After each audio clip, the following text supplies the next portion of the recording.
He played like a champion almost every day of his life, inspiring me to try to do the same.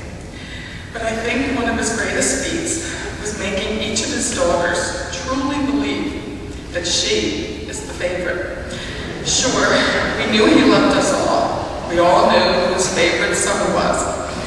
But to make each of us believe that she was actually the favorite daughter, that was a real tricky maneuver, and the actions of a great father. He kind of had to be a great father because he was watching my mother be such a great mother. It must have put pressure on him. He rose to the challenge. My cousin Jim Schultes told me a long time ago that Dad reminded him of Jimmy Stewart in the movie It's a Wonderful Life.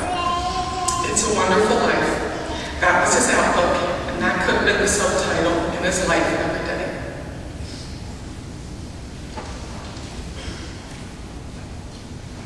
Initiative, inspiring, positive, poetic, patriotic, supportive, that was Dad. He was type A cute. He never gave us a verbal lesson to be generous. However, we learned from him because we would be there when we would accidentally see him being generous. When asked about it, he would kind of tilt his head and shrug his shoulders as if to say, God has been so generous with me, why not help out someone else? He loved music. If you were with him in the car, you knew that he had a myriad of tapes that he would play. If you were at the house, you knew that he had a myriad of records he would play. And then he discovered CDs. He loved singing. Most of his favorites are from Frank Sinatra, but there are songs that he embedded in our hearts that will live for eternity because of the wonderful way that he sang. He, when he did sing, he kind of had this big smile, and he kind of had a cute little way of, clicking and snapping the fingers that just made you happy. My father, your grandfather, brother, uncle, your friend was the most singularly unique person I've ever known. He was likable. His uniqueness is hard to describe. I suppose it boils down to two things. That nearly every person he met liked him, and most became his friend. To be his friend was for life. He put effort and attention to his friends, especially his older ones. From a man's point of view, you were not in his presence long before you realized he was a man's man.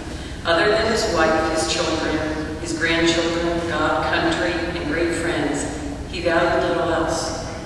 He was constantly the same man. He rarely raised his voice. His voice was loud enough. He seldom used bad language, at least in our company.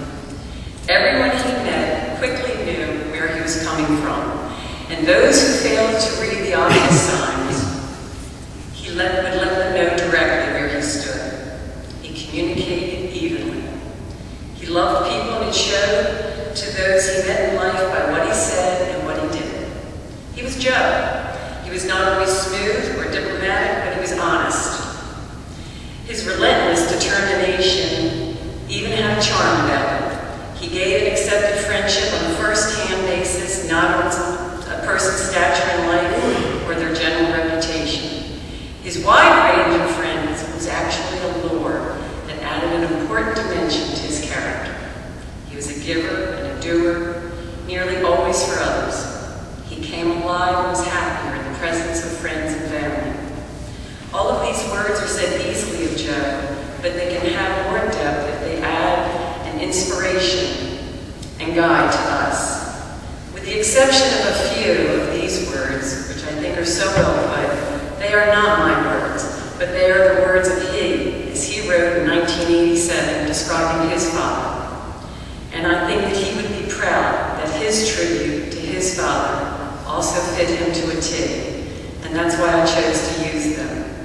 They were cut from a very similar cloth. No tribute to my father really could be complete without mentioning the deep love he had for my mother.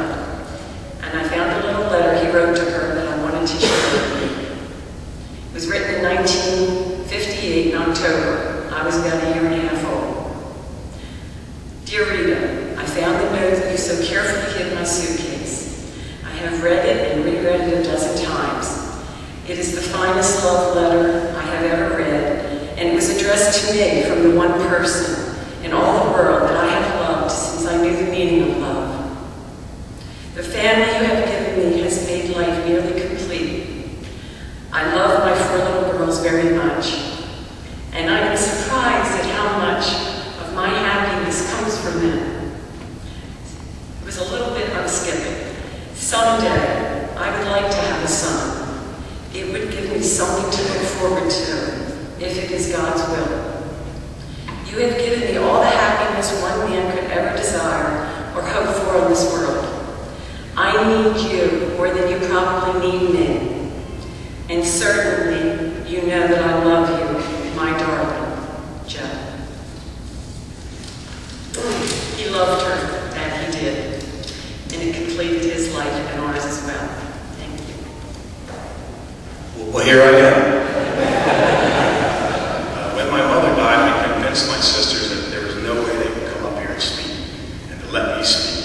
And this is why. Everything I wrote down, they've covered. Just about every one of these. No, scratch that one. As the father said, my father is a shining example of why they are called the greatest generation. He did things not for how it would make him look, but how it would make others feel. I had a unique relationship with my father. He was my housemate for 40 of my 49 years. This is like watching Old Yeller. It was a true joy and an honor to interact with my father on a daily basis. As you all know, it was never boring. My father was a master at relationships. He loved his God, he loved his wife, he loved his children, and he loved his friends. By example, through his marriage to Mom, he showed his children that strong relationships require hard work. In 1971 or 2, my father came home with a box about the size of a medium-sized suitcase. He had a smile from ear to ear. And I said, "What's that, Dad?" He said, "This is it. This is going to solve all of our problems." So I said, "What is it?" He said, "Son, they call this a VCR." I said, "What does it do?" He said, "You know how Mom sometimes wants me to go out when Notre Dame's playing USC?" I said, "Yes." He said, "We can record the game and watch it later." I said, "Dad, that sounds great, but it must be complicated." He said, "This is the best thing, son. The guy at Radio Shack told me, Mr. Schultes, with your mechanical skills, you'll have this thing working in 2 hours." So off to the TV room we went, and we got it all out. There was a lot of chords, and the directions on how it was supposed to go into the back of the TV didn't really match what we had. And I said, "I think we should call him Jim." And he looked at me and said, "We don't need my brother Jim to do this." So we started. And by the second day we had it, we plugged it in, and the thing started flashing, 12, 12, 12. And the next day, we still couldn't get it to work. By the third day, I kind of just stayed out of the room. I came home from playing with my friends on a Saturday afternoon, and he was just sitting there, staring at me, slumped over in a chair, just flashing, 12, 12, 12. I finally said, "Well, what do we have, Pop?" He said, "I'll tell you what we have, son. What we have here is a $1,300 clock." And then he started to laugh at us. My father always said, "Don't be able to laugh at yourself." About 3 weeks ago, my father and I were sitting on the front porch, and I was talking about the accomplishments that he had had over his life. And I finally said, "Well, what are you most proud of?" And he said without hesitation, 2 things. One, your mother and our 58 or 9 years of marriage. And secondly,